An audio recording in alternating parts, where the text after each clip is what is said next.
A champion is bred from hard times, scarred minds standing on the ledge. The squad grind all time, victory in spite of opposition. Welcome to competition. You pick a side, I pick a side, they pick a side.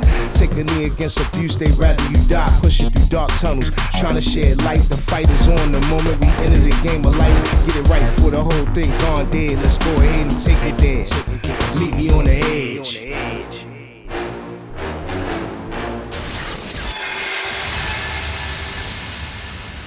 Okay, look, before the 2022 World Cup in Qatar, FIFA president Gianni Infantino was fed up. Critics were denouncing the choice to host the event in the petro-state, given its abysmal human rights record. So Infantino responded defiantly in a bizarre and rambling statement of solidarity with the host country and the billionaire barons behind it, saying, "Today, I feel Qatari. Today, I feel Arabic. Today, I feel African. Today, I feel gay. Today, I feel disabled. Today, I feel like a migrant worker." Infantino is trying to say, however painfully awkwardly, that football must be for everyone. Yet when it comes to his laundry list of symbolic identities, he clearly does not feel Palestinian. Other than a quote-unquote condolence letter on October 13th, sent only to the head of the Israeli Football Association, calling on football to be a vehicle for peace, Infantino has chosen to say nothing while Israel massacres Palestinian football players, coaches, and sports officials. Infantino's refusal to make even a token call for a permanent ceasefire reveals him to be a brazen hypocrite. Remember that FIFA leaped into action against Russia following its invasion of Ukraine, temporarily banning them from all competition. And FIFA in its statement at the time said, "Football is fully united here and in full solidarity with all the people affected in Ukraine." FIFA's silence was especially disturbing in January, when amid the horrors of the Israel Defense Forces attacks, Palestine sent a team to the Asian Cup where they did surprisingly well by making it to the quarterfinals. The team was a fan favorite, as one might imagine, and the subject of a great deal of media coverage, at least outside the United States. The irony simply blares.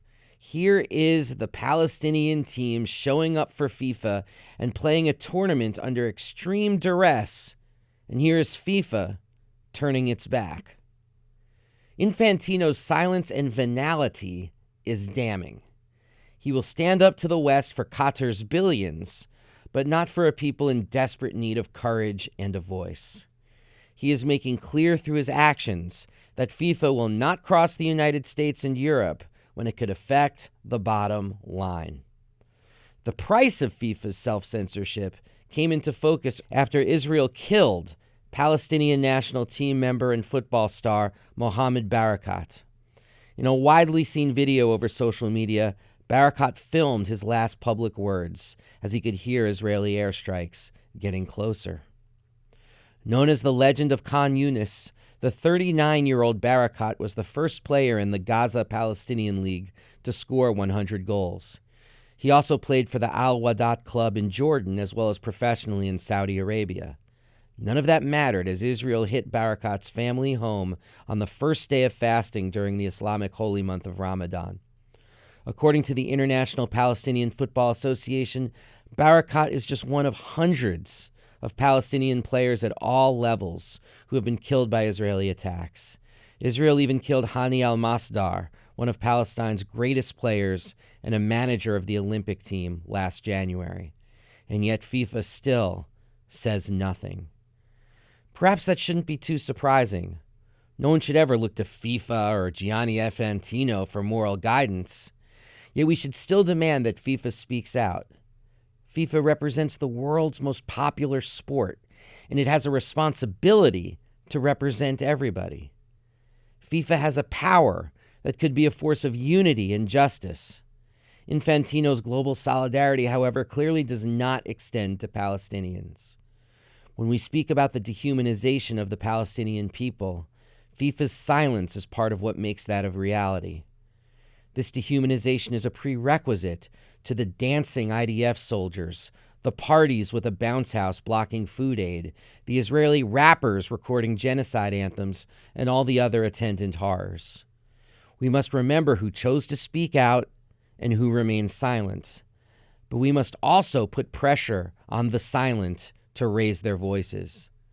And be assured that in the weeks ahead, Infantino will be remembered for what he does say and for what he doesn't.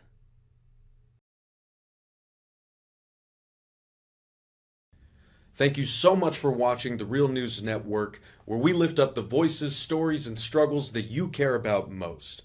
And we need your help to keep doing this work, so please tap your screen now, subscribe, and donate to The Real News Network. Solidarity forever.